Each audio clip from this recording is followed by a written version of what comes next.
I had an idea of doing a car program, something very different to what I'm normally used to.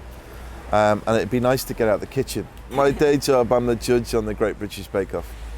And I'm sort of a pleasant guy I'm not a hard hitter at all, but I tell it as it is. I had this idea of doing a car program a few years ago, and I thought there was only really one production company that were really known for motoring, and it was North One. So when I met North One, started chatting, the idea started to come together, and that's it really. But it's been a real joy to do because driving racing is a hobby. It almost felt like that during the filming as well, because it's so different to my other baking job. It didn't feel like work at all.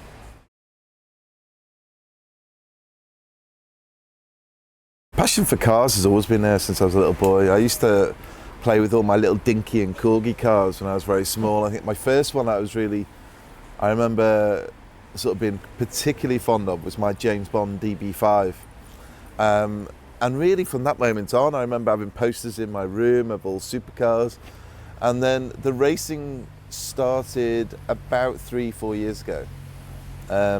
Aston Martin approached me and said, "Would you like to race? Would you like to test one of our cars?" So I said yes. I went to Silverstone and was taught by a world champion. Enjoyed it.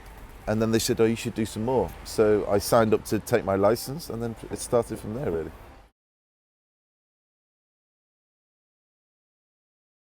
Each country basically was approached the same way. We wanted to learn about the culture of the city that the countries that we were in, and how they drive, and what they think of their cars, and what are their cars like, and what are the people like that make them. So it's very much a cultural thing. It's not just cars. It's everything and lifestyle that's associated with those cars.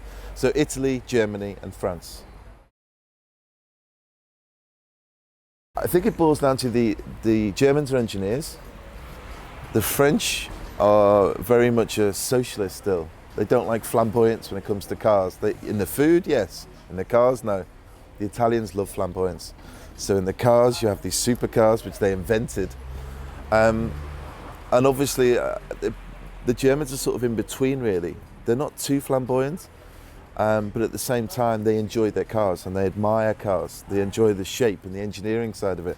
So each country was very different, but nevertheless, each one had a very unique look and style, which is perfect for their country. I mean, I think when you think of Italy, you think of Lamborghini, Ferrari. When you think of Germany, you think of Volkswagen. When you think of France, now, I think of Renault Formula One. I think Alpine, and they create some magical cars. And we had to do a little bit of digging, but they do some classic cars like the 2CV as well, which I fell in love with actually.